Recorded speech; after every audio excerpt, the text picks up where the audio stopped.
राहुल गांधींच्या यात्रेमध्ये मोदींचे नारे लागलेले आहे, कसं संपूर्ण देशामध्ये माननीय पंतप्रधान मोदीजी आणि मोदींचं सरकारबद्दल अत्यंत विश्वास लोकांना आहे। मोदीजींनी गॅरंटी दिली आहे आत्मनिर्भर भारताची, विकसित भारताची, आणि पुढच्या 5 वर्षात जगातला बलशाली देश भारत होईल अशी गॅरंटी मोदीजींनी देशाला दिली आहे। आणि त्यामुळंच संपूर्ण देशभर मोदीजींच्या नावाने पुन्हा एकदा तिसऱ्यांदा सरकार येईल, मोदींचं सरकार येईल असंच देशभर वातावरण आहे। आणि त्यामुळे सर्वीकडेच नारे लागतात आहे। राहुल गांधी जिकडे जातील तिकडे मोदीजींचेच नारे त्यांना दिसतील, कारण 10 वर्षात त्यांनी देश बदलवला आहे, मोदीजींनी देश बदलला आहे। गरीब कल्याण, मध्यमवर्गीयाचं कल्याण मोदीजींनी केलं आहे।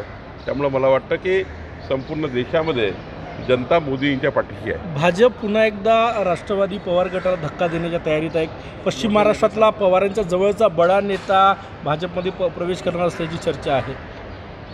मोदीजींच्या गॅरंटी जी आहे आणि मोदींचा आत्मनिर्भर भारताचा संकल्प आहे, त्या संकल्पाला साथ देण्याकरता अनेक लोक सोबत येण्याची तयारी करत आहेत। काही तयारीत आहे, काही तयारी करणार आहेत, ते करत आहेत। मला वाटतं की तुमच्याकडे जी माहिती आहे ती माझ्याकडे नाही आहे, पण कधीही काही होऊ शकतं।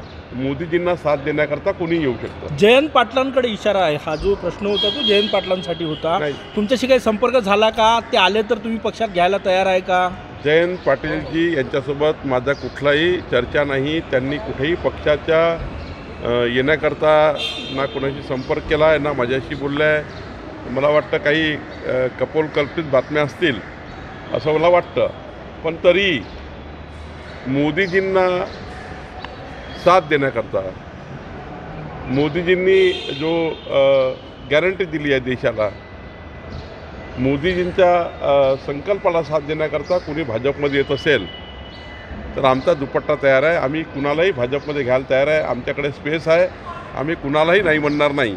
पण आमच्याकडे आमच्या विचारावर, आमच्या विचारधारेवर, आमच्या पक्षामध्ये जी काम करण्याची पद्धती आहे त्या विचारधारेला अनुसरून काम करावं लागतं, आणि त्याकरता कुणीही आलं तरी आम्ही त्यांना पक्षात घेऊ। तुम्ही म्हणता की तुमच्याशी संपर्क नाही झाला, पण तुमचे वरिष्ठ आहेत किंवा इतर दिल्लीचे नेत्यांशी संपर्क होऊन किंवा भाजपच्या संपर्कात नाही असं तुम्ही नाकारणार का? नाही, मला याबद्दलची कुठलीही माहिती नाही। कुणाबद्दलही विश्वासार्हता धोक्यातील असं मी काही बोलणार नाही। जयंत पाटील हे वरिष्ठ नेते आहेत, मला ते कुणाच्या संपर्कात आहे हे माहिती नाही, पण माझ्या तरी संपर्कात ते कधीही नाही। तुम्ही म्हणजे भाजपचे दुपट्टे नेहमीच तयार आहे इन्कमिंग वाल्यांसाठी, तुम्ही वारंवार बोलत असतात। भाजपचे जे कार्यकर्ते आहेत त्यांच्यामध्ये कुठेतरी विविध मतदारसंघामध्ये जे आहे त्यांच्यामध्ये चलबिचल आहे, असंतोष म्हणणार नाही, मात्र चलबिचल नक्कीच आहे। एवढ्या मोठ्या प्रमाणात इन्कमिंग होत आहे। देश कल्याणाकरता, राष्ट्र कल्याणाकरता, आत्मनिर्भर भारताकरता, विकसित भारताकरता आणि या संकल्पाला साथ देण्याकरता कुणी आमच्या पक्षात आलं तरी आमचे कार्यकर्ते कधी डिस्टर्ब होत नाही, कारण आमचे नेते आणि कार्यकर्ते हे राष्ट्र प्रथम या भूमिकेकरता काम करतात।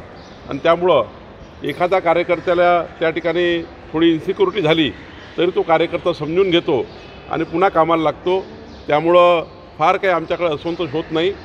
आमचा पक्ष हा एक विचारधारेने चालणारा पक्ष आहे, त्यामुळं फार काही चिंता करण्याची फार गरज नाही। हिंदूंना धक्का लागला तर कायदा सुव्यवस्था सांभाळता येणार नाही, पोलिसही माझं काही बिघडवू शकत नाही असं नितेश राणेंनी म्हटलेलं आहे। नितेश राणे काय बोलले मी तपासून बघेल। विजय वडेट्टीवार लोकसभा लढण्यास इच्छुक आहे, कुठेतरी भाजपच्या वाटेवर असल्याची मध्यंतरी चर्चा होती। मी आताच सांगितलं की मोदीजींच्या संकल्पाला साथ देण्याकरता जे तयार आहेत त्यांच्याकरता आमचा दुपट्टा तयार आहे, पण विजय वडेट्टीवारजींनी अजून कुठलाही संपर्क केला नाही। शिरूर लोकसभेच्या शिरूर लोकसभेच्या जागेवरून राष्ट्रवादी आणि शिवसेना आमोरासमोर राहण्याची शक्यता आढळराव पाटलांनी म्हटलेलं की तो शिवसेनेचा मतदारसंघ आहे, राष्ट्रवादीनं त्यात लुडबुड करू नये. नाही, आमचं केंद्रीय पार्लमेंटरी बोर्ड आणि आमचे हे 3 नेते बसतील तेव्हा जे काही जागेचं वाटप होईल ती जागा वाटप झाल्यानंतर जी जागा ज्यांना मिळेल ती निवडून आणणे आमची प्रायोरिटी आहे. कोणती जागा कुणाला मिळेल अजून ठरलं नाही. उद्या विशेष अधिवेशन बोलावलेलं आहे. शिवनेरीवरून मुख्यमंत्र्यांनी घोषणा सुद्धा केलेली आहे. मराठ्यांसाठी कायदा सुद्धा होणार आहे. आज छत्रपती शिवरायांची जयंती आहे आणि माननीय मुख्यमंत्री महोदयांनी म्हटलं होतं की मराठा आरक्षणाचं त्यांनी शपथ घेतली होती. तर मला वाटतं उद्या जे अधिवेशन आहे यामध्ये मराठा समाजाला टिकणारं आरक्षण हे महाराष्ट्र सरकार देईल आणि असं आरक्षण देईल की पुन्हा एकदा मराठा समाजाचा मनस्ताप होणार नाही किंवा जे काही आंदोलन सुरू आहे ते सर्व आंदोलनं कमी होतील असं मला वाटतं. गटाकडून जे आहे श्रीनिवास पाटील लढणार आहे. कुठेतरी भाजपकडून जे उमेदवार म्हणून उदयनराजेंना दिली जाईल अशी चर्चा आहे. अजून जागा वाटपच झालं नाही आहे. कुणाला कुठली जागा जाईल हेच माहिती नाही आहे. त्यामुळे उमेदवाराची चर्चाच नाही आहे. त्यामुळे कपोलकल्पित बातम्या सुरू आहे. काल नितेश राणे ट्विट केलं की वैयक्तिकवाद आणि माझा बॉस भविष्यात एकच असेल, त्यांचे ही संकेत होते त्यांच्याकडून. नाही, नितेश राणेंनी काय ट्विट केलं याबद्दल मी बोलणं योग्य नाही. पण अजूनही काही कुठेही असा विजय वडेट्टीवारजी किंवा जयंत पाटीलजी यांच्याबद्दल कुठेही आमच्याकडे असा पक्षात संपर्क नाही आहे. पुढच्या काळात राजकारणात काहीच सांगता येत नाही. रोज राजकारण बदलत असतं, रोज विचार बदलत असतात लोकांचे आणि त्यामुळं मोदीजींच्या संकल्पाला साथ देण्याकरता आमच्या विचारधारेवर कोणी काम करायला तयार असेल तर आमच्याकडे स्वागत आहे. उदयनराजेंनी इच्छा व्यक्त केली आहे जर जागा मिळाल्या म्हणजे तिकीट मिळालंच मी लढण्यासाठी. मी सांगितलं की अजून जागा वाटप व्हायचं आहे, उमेदवाराचा प्रश्न येत नाही. जागा वाटप झाल्यावर उमेदवारीचा प्रश्न येईल.